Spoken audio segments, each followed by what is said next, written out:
Hello friends, super magic રસોઈમાં મિત્રો હું આપનું સ્વાગત કરું છું। આજે હું એકદમ ક્રિસ્પી અને એકદમ સોફ્ટ કોઈ પણ બાળકો કે વડીલો કે દાંત વગરના ખાઈ શકે ને એવી ભાખરીની રેસીપી તમારી સાથે શેર કરું છું, એ પણ તેલ કે પાણી વગર મિત્રો। તો તમે એન્ડ સુધી આ વિડીયો સાથે જોડાયેલા રહેજો અને તમને મારો વિડીયો ગમે ને તો લાઈક કરજો, શેર કરજો અને સબસ્ક્રાઈબ કરવાનું તો ભૂલતા જ નહીં। તો મિત્રો, આપણે રોજ બરોજ જે રૂટીનમાં આપણે સૌરાષ્ટ્રવાસીઓ જે ભાખરી સવારમાં નાસ્તામાં લઈએ છીએ ને એ જ ભાખરી આપણે રોજ બનાવીએ છીએ ને એવી જ ભાખરી આજે હું તમારી સાથે શેર કરું છું। પણ આપણે લોકો શું કરીએ છીએ કે આપણે તેલનું મોણ દઈએ છીએ, જે હેલ્થ માટે બહુ સારું નથી હોતું અને બાળકોને કે વડીલોને પણ અમુક ટાઈમે નુકસાન જ કરે છે, કેમ કે એ પચવામાં થોડુંક ભારે પડતું હોય છે। પ્લસ તમે જે ભાખરી આપણે બનાવીએ છીએ ને એમાં આપણે પાણીનો ઉપયોગ કરીએ છીએ, તો જે દાંત વગરના છે ને એ ખાઈ નથી શકતા, કેમ કે ઘણી વખત આપણે એકદમ ભાખરી કડક થઈ જાય છે। તો આજે એનું ઇઝી સોલ્યુશન હું તમારી સાથે શેર કરું છું કે તમે આ ભાખરી 2 થી 3 દિવસ રાખશો ને તો પણ તમારી ભાખરી એવી ને એવી સોફ્ટ અને દાંત વગરના ખાઈ શકે ને એવી તૈયાર થશે મિત્રો। તો હવે આપણે બનાવવાનું ચાલુ કરીએ। તો એના માટે તો જો અત્યારે અમને ભાખરીનો આપણે સ્પેશિયલ લોટ દળાવીએ છીએ, જે સેજ કરકરો હોય છે, તમને ખ્યાલ હોય છે, રોટલીના લોટ કરતાં સેજ કકરો લોટ હોય છે, એને આપણે ભાખરીનો લોટ કહીએ છીએ। તો અત્યારે હું પરફેક્ટ મેજરમેન્ટ સાથે જ તમને આ ભાખરીની રેસીપી બતાવું છું, જે આપણે દરરોજ આપણે ઉપયોગ કરતા હોઈએ છીએ ને એ જ ભાખરી આજે તમે ડેઈલી કરી શકશો। તો અત્યારે હું 1 કપ ભાખરીનો લોટ લઉં છું અને એમાં મિત્રો આપણે તો હવે એમાં પહેલાં તો આપણે અડધી ટીસ્પૂન જેવું મીઠું નાખશું અને એમાં આપણે 1 ટેબલ સ્પૂન જેવું ઘીનું મોણ દેશું। મિત્રો, ઘીના મોણથી એકદમ સરસ આપણી ક્રન્ચી ભાખરી બને છે અને એની સામે આપણે 1 ટેબલ સ્પૂન મલાઈ નાખશું। તમે ખાલી ઘીનું કે ખાલી મલાઈનું મોણ પણ દઈ શકો છો, પણ આજે હું બંને મિક્સ કરું છું અને એને આપણે આ રીતે બધું સરસ મિક્સ કરી લેશું। ઘી, મલાઈ અને નમક, નમકમાં પણ તમે વધઘટ કરી શકો છો ઓછું ખાતા હોય તો। આ રીતે આપણે એકદમ સરસ મોયણ કરી દેશું લોટમાં। તો મિત્રો જો આપણે ઘીનું અને મલાઈનું મોણ દીધું છે, આપણે આવી રીતે મુઠ્ઠી વાળીને તો મુઠ્ઠી ભાંગી જાય છે એવું મોણ આપણે દીધું છે, બહુ વધારે નથી અને બહુ ઓછું પણ નથી। હવે આપણે આમાં પાણીનો બિલકુલ ઉપયોગ નથી કરવાનો, આપણે દૂધથી જ લોટ બાંધશું। તો હવે હું દૂધથી લોટ, આપણે જેટલું દૂધ જોશે ને એ પ્રમાણે હું તમને આગળ જણાવું છું।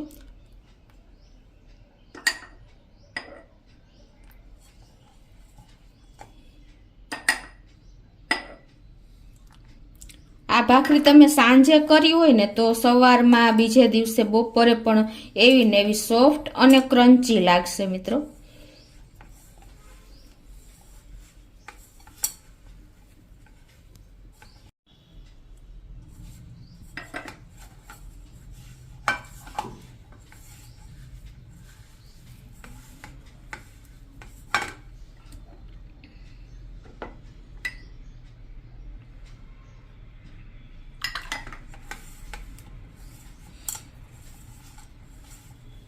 અને આપણે બહુ ભાખરીને આમ પ્રેસ કરીને પણ નથી લોટ બાંધવાનો। જો આવો છૂટો છૂટો લોટ હશે ને તો પણ તમારો લોટ ભેગો થઈ જશે ઇઝીલી। અત્યારે મારે 4 ટેબલ સ્પૂન જેવું દૂધ જોયું છે 1 કપ લોટમાં। જો મિત્રો, તો આપણે ભાખરીનો લોટ પણ તૈયાર થઈ ગયો છે। તમે લોટ બાંધીને આવી રીતે પિંડો કરશો ને તો એની ભાખરી અલગ થશે, તમે આ રીતે છૂટો લોટ હશે અને તમે એને બાંધશો ને તો એની ભાખરી પણ અલગ થશે। એટલે બધી ભાખરી અલગ અલગ રીતે થાય છે। આપણે આવી રીતે લોટ એનો તૈયાર કરી લીધો છે, ભભરો લોટ જેવો લોટ રહ્યો છે અત્યારે। હવે આપણે આ બાજુ ગેસ ઓન કરી દેશું અને આપણે તાવડી તપવા માટે મૂકી દેશું।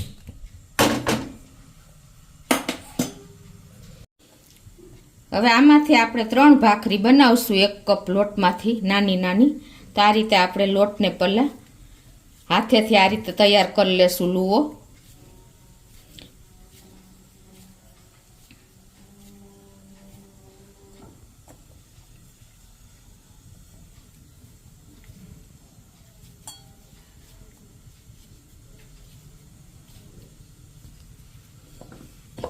આ રીતે જો આપણે સરસ લુઓ તૈયાર કરી લેવાનો છે.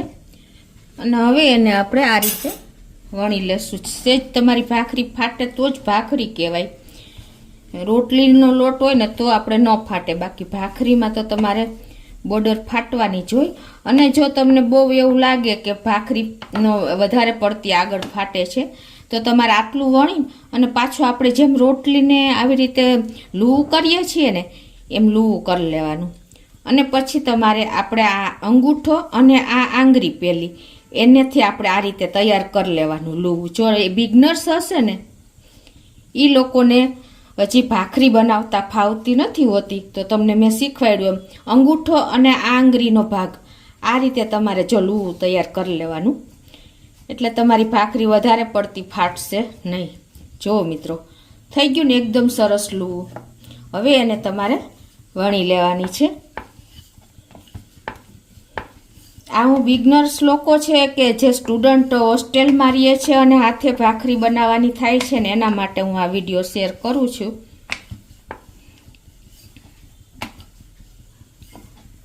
તમારે પાતળી જાડી જેવી ખાતા હો ને એવી ભાખરી તમારે બનાવવાની છે.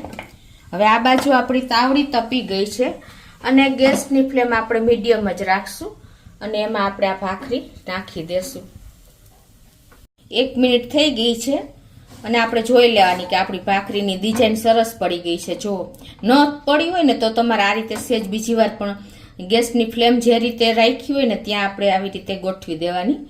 અને અત્યારે મારે સરસ પડી ગઈ છે તો જો હું ફેરવી લઉં છું. ગેસની ફ્લેમ મિત્રો આપણે ફૂલ નથી રાખવાની, સ્લો ટુ મીડિયમ રાખશો ને તો જ તમારી ભાખરી એકદમ સરસ ચડશે અંદરથી, નહીતર કાચી રહી જશે. 1 મિનિટ થઈ છે અને જુઓ આપણે ભાખરી પણ જોઈ લઈએ. હજી સેજ તમારે વધારે નીચેનો ભાગ હોય ને સેજ વધારે કડક કરવાનો છે. અને ગેસની ફ્લેમ મિત્રો આપણે બને ત્યાં સુધી સ્લો ટુ મીડિયમ જ રાખવાની છે.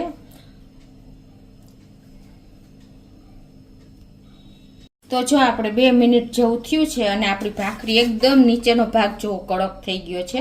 હવે આપણે સ્લો ફ્લેમ કરીને આ રીતે એને પાછી ટર્ન કરી લેશું.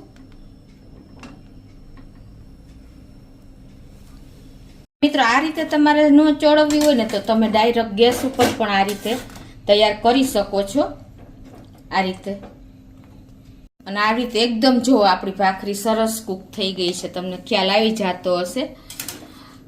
અને હવે એને તમારે એકદમ આપણી ક્રન્ચી ભાખરી સોફ્ટ બની છે. તો હવે આ રીતે આપણે સેજ સેજ ચીપીએથી કે ચમચીએથી આ રીતે ચેકા કરી લેવાના છે અને પછી ઘી લગાવી દેવાનું છે.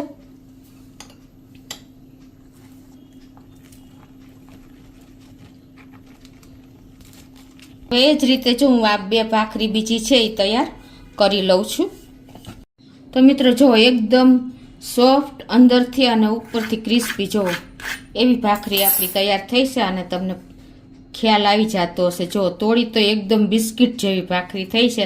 તમે આમ ભાંગો તો ભૂકો થઈ જાય. જો મિત્રો છે ને દાંત વગરના માણસો ખાઈ શકે ને એવી ભાખરી આપણી તૈયાર થઈ છે. મિત્રો તો તમને ચોક્કસ આ વિડીયો ગમે તો લાઈક કરજો, શેર કરજો અને સબસ્ક્રાઈબ કરવાનું તો ભૂલતા જ નહીં.